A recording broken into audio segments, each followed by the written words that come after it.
Welcome back, everyone, and I have the incredible pleasure of welcoming our next guest, Nelson Yap. Our next guest is an award-winning entrepreneur, winning awards and accolades like Singapore Enterprise 50 Awards 2017, winner of the IP Award 2017, winner of Emerging Enterprise Bank Award 2016, Singapore 1000 Award 2016, Best New Label Multi-Store in Asia, and Top 10 Menswear Stores in Singapore. He swore never to become a business person because he witnessed firsthand the darker aspects of entrepreneurship and the impact it can have on family and loved ones. But what happens when life decides different and doesn't pan out exactly as you plan it? Join us in this Return of the Prodigal Son interview and learn how this person navigated life's twists and turns and found his feet again. Ladies and gentlemen all over the world, it is an honor to welcome and introduce you all today, all the way from Singapore, the founder of Benjamin Barker, Nelson Yap. Nelson, welcome. It's great to have you here today. Hey Kym, yes, it's a pleasure to be here. I'm very excited to share with you, share with all the fellow entrepreneurs. So I'm very happy to be here. Very good. Now, for everyone out there in the audience, can you share a bit more about yourself and your story? Sure. So I'm Nelson from EO Singapore, from Forum 13, represent. So I started a fashion label about 11 years ago, maybe about 12 years ago in 2009. And I think in contrary to what a lot of people believe, I'm not actually really into dressing up or in fashion, or neither did I actually want to be an entrepreneur at that point of time. All right, but so 12 years later, here I am. I started this fashion label about 12 years ago. So what happened was I was actually pursuing a career, my degree in film in Melbourne, Australia. I graduated in the University of Melbourne. And at that point of time, I love Melbourne, like where you are, right?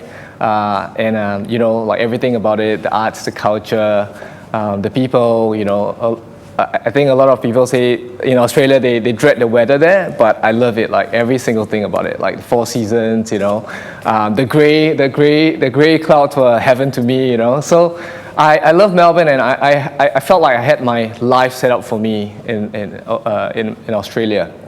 I had a promising career ahead, and I thought I would live in Melbourne for the rest of my life. But here I am. So what happened was in 2005 when I graduated, my dad was unfortunately diagnosed with the final stage of cancer, and I had to return back to Singapore just to help out with the business. And when I came back, it was really tough. That year was really tough because I was fighting with my dad like every other day. We had so many differences in opinions, and the business wasn't even doing well. All right, it was a business selling discounted suits from a warehouse. He would drive a minibus and pick up tourists, from the train station to the warehouse to buy, all these suits. It was tough because like me and my dad never got along, right? And he was growing up, he was really a fierce person. And it was very uncomfortable. We fought a lot, and I felt like I ended up making his cancer worse. He was drinking a lot more than he used to. And I think, it culminated to a point where once we went to China and we fought, and he ended up being, really violent, and he smashed up the room in the hotel in China. And I found myself like wandering around, on the streets of Guangzhou in China in the middle of the night, thinking, how did I end up here? All I want to do was, to help. I made up my mind that I think it's better if I leave, and I told my mom, and my mom agreed. And once again, I left for Melbourne. But this time I was a bit smarter, right? I realized, I knew that, like, you know, we weren't doing very well financially back then. The business that my dad was in was bleeding every month. You know, he had taken up a lot of debt, a lot of bank loans, and there was nothing back to fall back on. And so I really needed to do something that would be stable and secure. So I did a master's of both accounting and IT, like both jobs, both you know, degrees that would kind of guarantee you a job in Australia, right, at that point of time. Yeah. So the next 6 months was tough because coming from art school, you know, I have not touched economics. I knew nothing about programming, but you know, I just really wanted to be there, so I just did whatever I could. But 6 months down the road, I received a call from my dad, and on my birthday, you know, to wish me, you know, happy birthday, right? And at that point of time, he really sounded really weak. It was the first time, you know, like I've heard him sound like that. Like, you know, I grew up, he was a really strict guy, he was a really fierce guy, you know, a strict disciplinarian. I've never actually looked at him like eye to eye, you know. So at that point, it was the first time I heard him sound so weak and even like meek, you know. And he told me, you know, not to worry about the business back in Singapore, just to go and do what I love. And he told me that he loved me. So it was really hard to hear because it was the, you know, very first time he said those words in, you know, my 25 years. And yeah, I cannot imagine those words coming out from his mouth. And he really sounded really, it sounded really bad. So I remember that day, like it was the first time I cried in many years, you know. I broke down. I was having a birthday party with my friends, and I just couldn't return to them because I was just so broken, right? And the following week, I just couldn't think of anything else. I went to school, and I was totally distracted, and I decided to pack my bags and go back to Singapore. So 2 weeks later, he passed away, and so I eventually just took over the business, and it was still very tough because it was still bleeding money every month. We were getting more in debt. I did whatever I could. Eventually I did it for 2 years, and it was. I tried to turn it around. We managed to turn it around after a while, but you know, it would take forever for me to pay back all the debts if I, you know, went down this road. And I can't imagine, you know, spending the rest of my life doing that. And so I just told my mom that, you know, I was just getting too depressed. I needed to get out of this, and that I needed her blessings to start my own business, to run the business that I could build from scratch, that I see more potential in. And so I started this label, Benjamin Barker, in 2009. And I guess the rest is history. Nelson, it's interesting that you had a phone call from your father and then you went back to Singapore. Our previous guest also had a similar experience.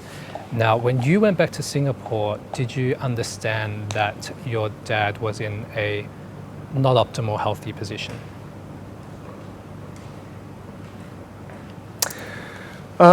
So the first time I went back, the doctors gave him 6 months to live. Eventually, he lived for 2 years. So at that point of time, he was still himself when I went back. He was still full of vigor. He was traveling. We were traveling together, you know, and he was still carrying loads of goods. I mean, I guess that part, you know, I really admire him. Like, I saw him, even though he had cancer, he was his 4th stage of cancer, and he was still working tirelessly, getting his hands dirty. That's something that I really respect him for, yeah. even to his deathbed, like he was still doing the, drawing and doing his business projections and all. So he is a true, born and bred entrepreneur, and it's in his blood. Nelson, do you think you're a true born and bred entrepreneur? I question myself that a lot. Because like I said, right, like I grew up not wanting to do business, seeing how my dad struggled, through the years, see my mom and my dad, even in their relationships. I mean, I feel like my family was very dysfunctional.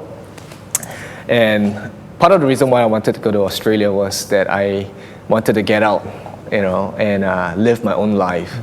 At a certain point, I even, growing up, I fought with my dad a lot, right?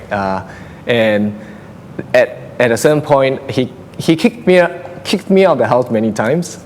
And there was one time when I was just about to enlist in the army. I left for like 6 months, and I decided that I wanted to sign on in the army so I never had to, rely on my family to live. So that was how bad it was. Can you paint the picture of this aspect of entrepreneurship that I think most people don't really get to see? When we see entrepreneurship covered in the media, we see beaches, we see life by design, we see opportunity to design life the way we want. Whereas the picture that you're painting here is one that is dysfunctional, filled with a lot of arguments. Can you share a bit more about this? Yeah, I feel like entrepreneurship is, firstly, I think it's not for everyone. Like not everyone that does entrepreneurship would be happy if they are in for the wrong reasons. I think one of the biggest struggle with entrepreneurship is loneliness. Just because suddenly you have no one that you can share these problems with. Your family and your friends, and most likely your wife or your spouse or your partner is the one that is going to bear the brunt of all the emotions, right?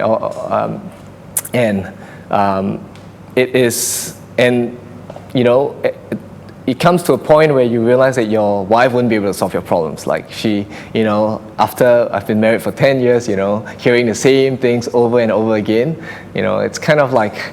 I feel really bad for her.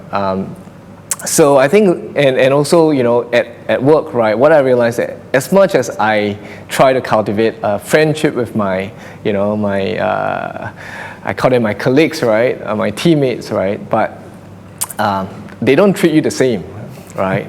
You get left out of like certain parties, right? And then you learn not to feel bad about it, right? You learn, yeah, it's all right, it's okay, they want to have their fun. Maybe it's better if I'm not there. Maybe I'm not as fun. The party won't be as fun if I'm there, You go through these things, right? And I guess, I mean, it's not like it's very important, but it does add to that, loneliness. I guess that's why something like EO is really great, because you finally meet a community of people who totally, understands what you're going through, So I think one of the funny thing was when I first joined EO, my wife like noticed a difference. She was like, hey, I realized that you haven't been like, you're usually renting to me. But like you do that a lot less now. I said I realized, yeah, because I have all these foreign mates that that I can rent to now, and they understand and they can help. That's great. Nelson, you said that you believe entrepreneurship is a lonely journey, and often it's our life partners that bear the brunt of what we feel. Do you think your dad was lonely and that your mum bore that brunt?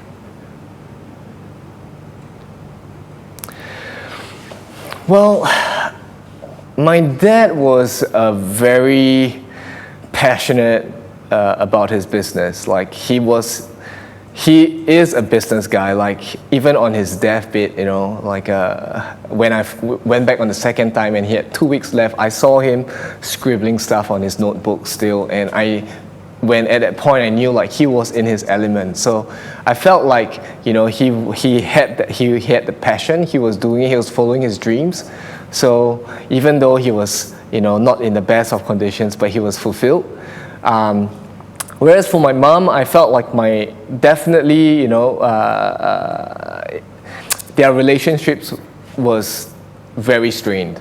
Of course, you know, like business has ups and downs. And my dad like is someone who drinks a lot, and you know, and he gets very violent when he drinks. So on a week basis, right? As kids, we will always often hide in our rooms when we are at home. Like I would go home straight. I'll lock the door, and you know, every morning.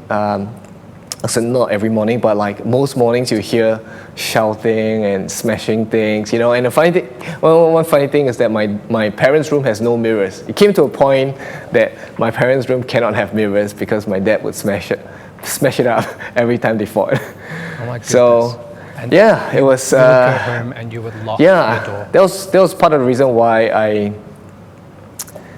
Yeah, so me and my brother, we would usually go home and, you know, we'll lock ourselves in the room for most of every time we're at home. That's part of the reason why, you know, like I didn't want to go down this route of being, you know, owning a business. Because you were scared that you would repeat what you experienced. Yeah, and I just didn't want to live that lifestyle, you know, of. I mean, how the way that my dad lived. That's the only way as a kid I imagine, oh, this is the life of a business person, right? One thing I have noticed with a lot of entrepreneurs that I interview and talk to is this sense of resilience. Can you take us to the moment where you said, you know what, this life isn't for me. I'm going to go down a different path?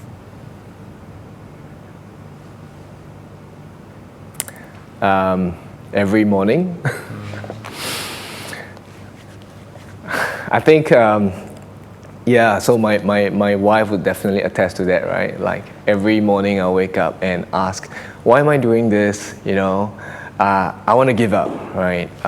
But you know, I think as human beings, we are really resilient. I think for me it was a lot about responsibility. Like ever since giving up the dreams of living in Australia and you know, doing film, right? It has been a journey of just, you know, being responsible and doing the right thing and following that path of just doing right. You might not be happy, right? I like sometimes doing the right thing. You might not it might not bring you joy or happiness. But maybe it might bring you peace, and somehow, you know, in that journey of course, like because it's such a tough journey for me, I rely a lot on my faith, right? And somehow I let my faith guide me in this journey, and whenever you're, you know, put in a position where you have to make decisions, right? I think the seeking wisdom, you know. And having peace in that decision was always something that I fell back on. Like whenever I'm put in a hard decision, as business owners, right, we have to make hard decisions every day, and sometimes it might not be easy. Maybe like you know, letting go of someone or you know, closing down a business. It's tough, but yeah, I feel like that having something like a faith to fall back on. Kind of like really guides me along the way, yeah. Nelson, are you happy? Sorry, I forgot your question. That's okay, it's a conversation. You mentioned, I'm not sure whether I answered it.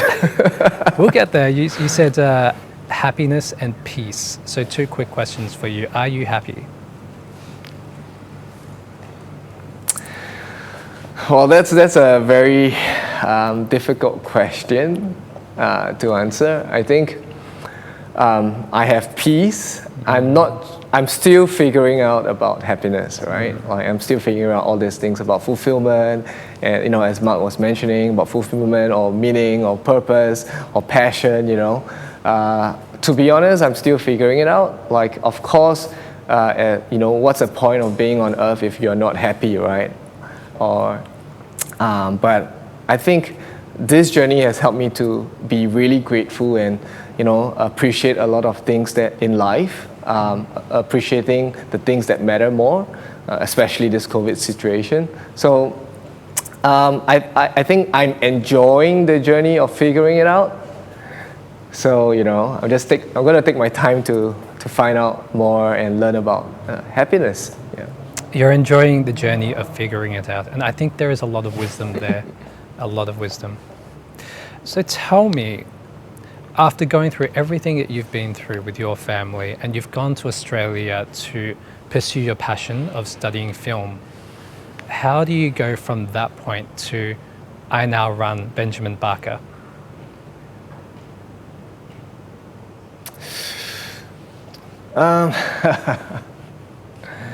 It's a tough one. Like that's like kind of a dream, right? Whereas running a business it's never been really a dream for me, but rather I feel like it's a journey of growth, of learning to be a better human being, right? Like when you learn to be a leader, you learn about relationships. I mean, if I never did business or I never, ran a company, I wouldn't care less. Like I would live my life happily on the beach. Every morning I'll go surfing, have a nice coffee in a cafe, and just go around and living my own life. But running a business, suddenly you have to take care of people, other people. You got to manage people, and people are complex and complicated. So then that really opens up this is living, this is life. Life is about people, it's about relationships, it's about having community. So I think I learned to embrace that part. Like I feel like maybe God wants me to see that life is not just about living for myself.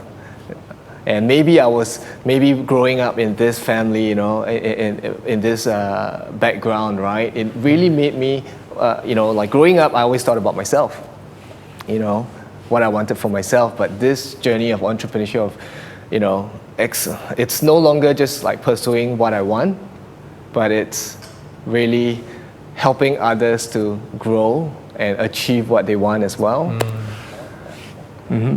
So I felt like that's my personal journey. I love that you talk about it as a journey and the lessons that you learn along the way. Having the benefit of all your life experience so far and hindsight, what are some of the lessons that you've learned from your father?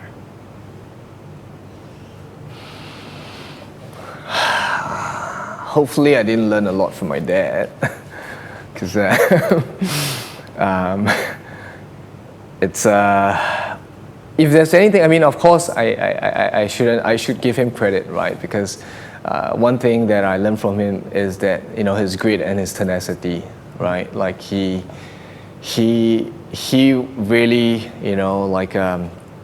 he was the guy of hard work,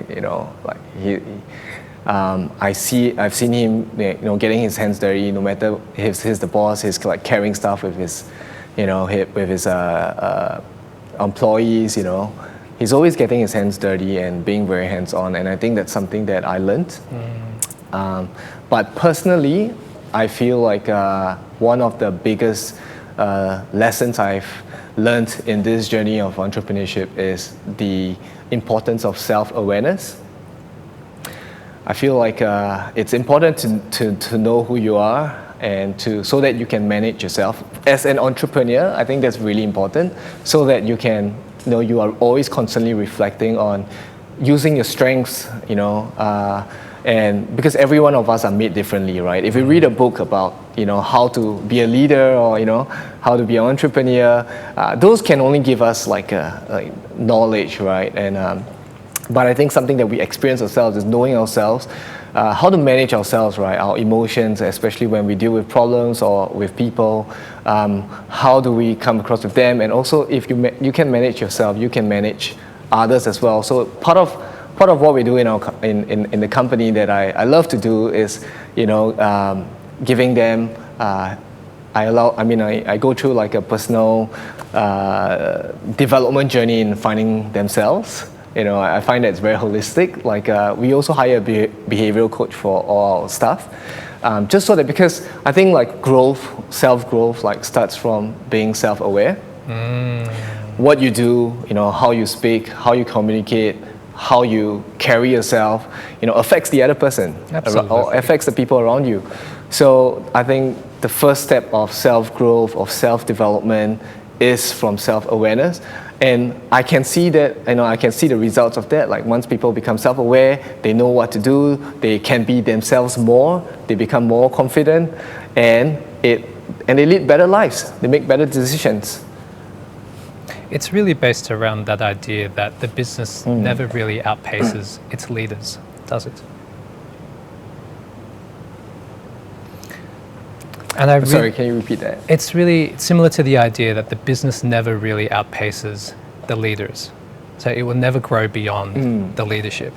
And I like how you highlight the concept that first we must lead ourselves before we can lead others.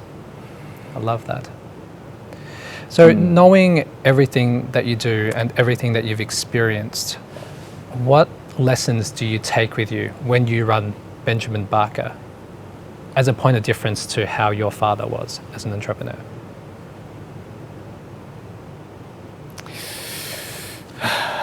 Wow.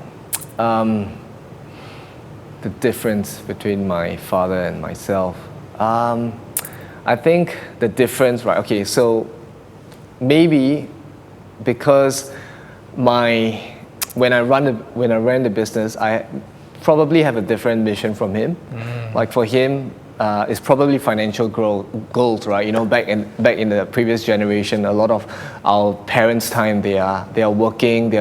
It's a lot on financial reasons, a lot on survival. Whereas for me right now, I guess the running a business or like financial goals isn't so much a priority. Right now for me, it's running a company, right? So I think to give myself meaning, to give myself some kind of a passion in going to work every day, I find it more fulfilling if I can, achieve things together with the team, or help people grow in the team, or like taking care of them. I feel it more fulfilling. Like I find like, of course, like everybody needs like a goal and a mission, and but helping them grow on the way in this journey, and having that relationships, or being a leader. I think that's and being a leader is like you never really learn how to be the perfect leader, right? Like it's an imperfect journey. It's a journey. It's always a constant journey to become a better leader. So for me, that is something that my mission isn't like to bring Benjamin Barker to internationalize and have hundreds and thousands of stores, but rather I feel like I want to run a good company, right? I want to bring build a good company, and then everything else, I guess, will follow. I love that. The focus is on building a strong, solid company, and the consequences, be what they may be, will fall, and you deal with it when it comes. Right. Have you had a conversation with your mother about how you approach entrepreneurship and the lessons that you've learned? No, not really. I find myself, every time we have like weekly family gatherings, I would always dig up stuff and ask. I was always comparing my dad. I find myself doing that a lot. Okay. I'll ask my mom, like, at which stage how old was my dad when he did this? How old was my dad when he did that? As I grow older, I try to like put myself in his position. I look at photos and I like do comparisons. I say, I wonder what he's thinking at that point.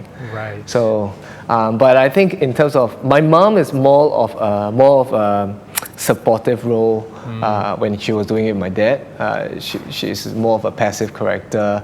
She's she prays a lot, right? So she's kind of like the I guess the support, right? Yeah. So I don't think my mom is an entrepreneur, honestly, but I think she supports a lot as a mom. You mentioned that you had a hesitation with the word entrepreneur earlier today. Do you identify as an entrepreneur?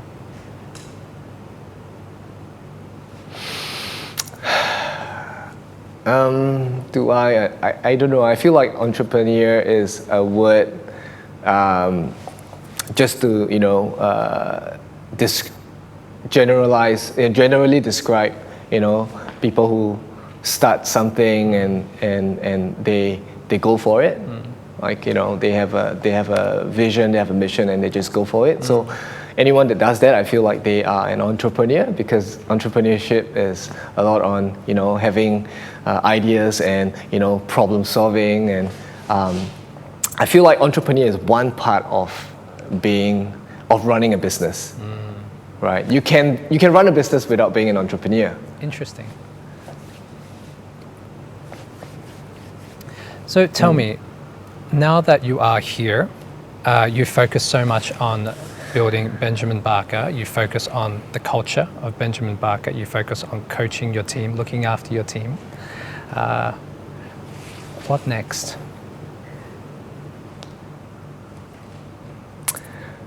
What's next? That's a good question. Like we had so many plans pre-COVID, right? In 2019, it was like we were just going up and up and up. We had so many dreams, I think one of what I wanted to accomplish was to, eventually go into hospitality, build hotels. I love to build experiences. So part of the journey of Benjamin Barker is not so much on the product itself. Of course, like in terms of making the product well, I have a good team that does that. Like for me, I feel like I like creating experiences. So, I design a lot of the stores. And for me, the next thing was, okay, what I'm going to design next, right? What kind of experience am I going to design next? So, I think, but of course, COVID put a stop to, or rather temporary hurdle, right?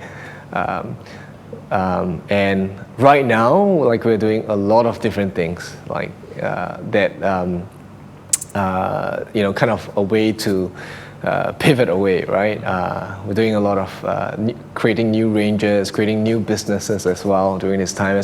I think maybe that's the entrepreneuring spirit, right? You start new things during when you're bored, you're stuck in. I used to travel every month. And now, being stuck in Singapore for the, almost 2 years now. Okay, maybe a year now. You just feel, is it 2 years already or 1 year? I think it's almost 2 years. It feels like forever. Yeah, you get so restless and you just start things that, So I think I started 2 other businesses during COVID. Yeah. Nelson, can I say, I'm observing how you respond to today's questions. And when I asked you to paint me a vision of the future, you lit up and your energy changed completely. Very interesting. So knowing what you know now, and you're standing there looking towards the future and the vision and this beautiful picture that you've painted for everyone here today, if you could go back in time and deliver one key message to that Nelson Yap in the bedroom with the door locked, what would you say to that Nelson? Well, if I reach a stage where I've achieved everything that I wanted. Well, let's just take where you are today, knowing everything you do, where you want to grow to, where you want to get to. If you could transport back in time and deliver one key message to the Nelson Yap that's sitting in his bedroom with his door locked, what would you say to that Nelson? Wow, I would just say, suck it up. Suck it up. Suck it up and move on. Okay, I don't want to leave in such a negative note, but I think, if anything, I'll just say, you have everything it takes to go to the next level. I think I would tell myself that. And tell me a bit more about that message. Well, I mean, everything looks good on hindsight, right? everything good looks good. Like when you think about it, you can't really remember how hard it was, but today you can remember how hard it is today, right? The many times like these are things that I can remember so many times in a motel in China. I'm on my knees and I'm just like out of ideas and like I lost my confidence for some reason. I'm not sure about you. Like I feel like I go through a lot of these bouts, right? Where I get to a very low place, and I'll be on my knees and like close to tears, and I'm asking God like, why am I doing this? All right. In those times, but like there's, and if you think on hindsight, right? When I just continue, like just moving on, and just getting over it, you always find a way to fix the problem, and every time you reach that stage, you grow from it, because when you reach like a very difficult situation and you need to go through it, like I find that it's very hard to teach people lessons without them going through it. Like It's very hard I can share my experience, right? So that you don't feel alone, and I try to do that a lot, because I feel like when people can relate and, I'm not in this alone. I think like, say Nelson also went through that, it feels better, right? But I think at those times when I think I go through a lot of that, like but you know what, like the next part of that, it's where your revelation comes from. You need to go down to that depth, that low place, for you to kind of discover like a new revelation for yourself, and that's what you take to go to the next level. I love that. It's the moments of desperation where you gain the biggest insights. Right. And I love what you say. You say, suck it up. And you put it so eloquently. I read a lot of books. I'm going to write that down. I'll send it to you after this. I like what you said, suck it up. And you said you don't want to end on a negative note, but it's not quite negative, is it? It's suck it up, just keep going. Or another way of putting it is keep moving forward. And I think there's something quite beautiful about that. I think it's also very important to keep reflecting. Keep reflecting. Like take time to, take time to reflect and constantly ask yourself, ask yourself, revisit like your meaning, because you have to find out, like, as Mark was saying, earlier, like what is your why, right? So sometimes you might not have the answer to the why, right? Like for me, I'm still figuring out, and I'm sure a lot of people are still asking like what's my why, right? And sometimes you might not know the answer, right? You might not find it out, but along that way of searching for the why, I think there are a lot of things that will help you to, you learn about yourself a lot more, and sometimes this journey you question a lot. It makes yourself question what you do a lot, which is very, very important. Like every decision you make, it forces you to ask yourself, the decisions that you make. So I feel like we should always continually ask ourselves why, because every season changes. I love that, every season change, and also a great reference to the industry that you operate in.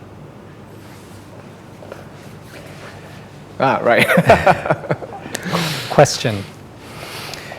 Even though you said that you don't quite know what your why is yet, what do you think your why is currently?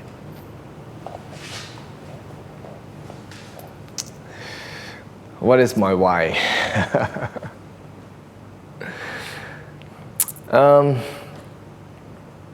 Wow. That's a really tough one. Like I feel like I need a lot of wine or whiskey to get me to that point. But I feel like, a lot of people say like their why is their family and all that, but and their family and their close ones, right? But if I can be honest, right, it's really tough for me to see that. Like maybe because I grew up in a family that was, there's no relationships, right? I grew up like being very cold, right? And very reserved. Even I have 3 kids now, and I'm still learning every day to, about relationships, about love. When they hug me, what's this feeling that I feel? I feel like I'm a robot, but I do, I am aware of those situations where, like I see my kids playing around, I feel nothing, but when they come and hug me and like I feel something, and I said, wow, this must be love. And for me, maybe my why is really like embracing, life and, what God has, to offer, like why, maybe the reason why is for me to experience God's grace. I truly believe that we come here with a singular purpose, with a key lesson that we are supposed to learn, and a key message that we share with people. What is your key message?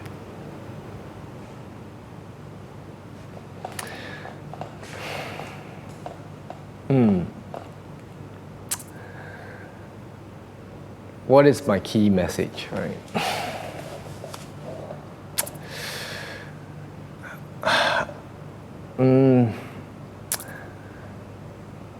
I feel like maybe it's about what we want to achieve. Like I think we really need to know. I think like wow. Lots of tough questions today, Sorry, Nelson. I kind of like I could start with. You got to prompt me. Yeah, I'll lead you up to this one. Because I feel like I shared a lot about lessons already. I'll lead you up to it. What's your favorite color? Yeah. No, I feel like there are a lot of lessons, like earlier when I shared about finding the right community, finding the right support, but like self-awareness, knowing yourself. I feel like there's a lot of the lessons that I've shared previously. I don't know what is one lesson that I would like to share, but I think if anything, a lot of times I find myself, like even on Instagram, when I share with whoever views my Instagram, I think one of the messages is that you're not alone. Like whatever you do, whenever you feel like at your lowest point, you're not alone. I know it's very cliche and it's very, like it almost sounds very motivational and all that, but every time when I share that point, it is always at a low point. It's always when, okay, I need to get myself out of this, and that's my revelation, and I just wanted people to know like that we all go through challenges, we all go through hardships, right? But it is how we respond to it. It shows our character, and we can choose to become a better human being. We can take the easy way out, and sometimes it's okay to take the easy way out. But hopefully, you grow from it, right? So we are not alone. We're in life together, and I think we were meant to enjoy life. It's not that difficult. I tell myself that a lot because I am very hard on myself. Or people tell me that I'm hard on myself. To me, it's normal, but yeah, life is not as difficult as you think, and there's always help. Like Beautiful. Yeah. Nelson, what a wonderful. Finding the right community. And especially the shout out to EO. But I think finding that community is very, very important. That's why, ever since I joined EO, my wife is very grateful. Perfect. Nelson, this has but been in general, like having people that understand. Such a wonderful message Sure. that you're parting us with. Thank you so much for being so generous and so open with your learnings and experiences. I really appreciate that. Thank you so much for having me. Great speaking to you, Kym. Likewise. Thank you. And there we have Nelson. Thank you so much for joining us in this amazing interview with Nelson. We'll take a short break and we'll be right back with Violet Lim.